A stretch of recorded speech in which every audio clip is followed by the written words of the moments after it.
এক বিরল দৃশ্যের সাক্ষী হলেন ওয়াশিংটন ডিসির জাতীয় উদ্যানের দর্শনার্থীরা। তুষারের মতো শুভ্র একটি কাঠবিড়ালি দুরন্তপনে মুগ্ধ দর্শকরা।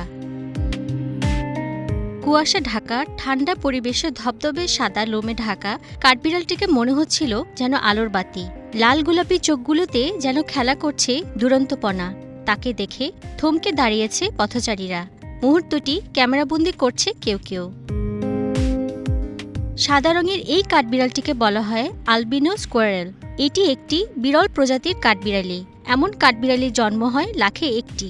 এ ধরনের কাঠবিড়ালি জন্মের পিছনে আছে জিনগত দুর্ঘটনা। জেনেটিক মিউটেশনের সময় অজ্ঞাত কারণে মেলানিন বন্ধ হয়ে গেলে সাদা কাঠবিড়ালটির জন্ম হয়।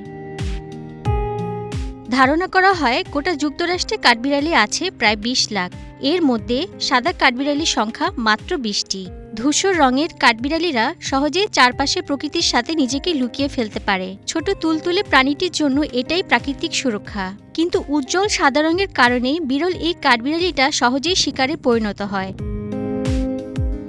পর্যটকদের মুগ্ধ করার পাশাপাশি ন্যাশনাল গার্ডের সদস্যদেরও আকর্ষণ কেড়ে নিয়েছে এ প্রাণীটি।